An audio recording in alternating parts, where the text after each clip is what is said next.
వరకు కూడా పిల్లల్ని ఎంత దగ్గరగా హత్తుకొని పెంచిన తర్వాత కూడా సమాజంలో ఉన్న ఒక విషం ఏదైతే ఉందో వాళ్ళని కదిలించేస్తుంది.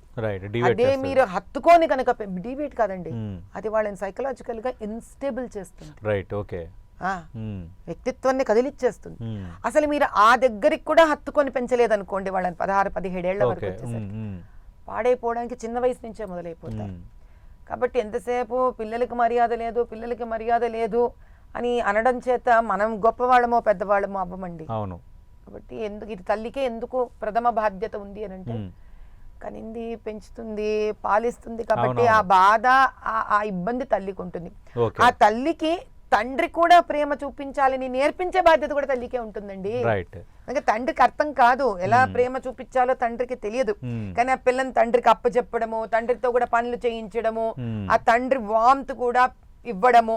సో ఇది ఎన్నిసార్లు నన్ను ఎవరు అడిగినా ఒకటే మాట చెప్తాను, to become a good parents you have to be good wife and husband.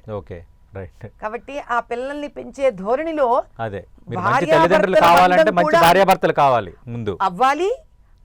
ఎప్పటికీ భార్యాభర్తలుగానే ఉంటూ ఉంటేనే అక్కడి నుంచే ప్రాణము తల్లిదండ్రులకు వస్తుంది. అర్థమైందండి మీకు? ఇప్పుడు భార్యాభర్తల మధ్యలో బంధం తగ్గితే తల్లిదండ్రులుగా బంధం పెరగదు. అవును.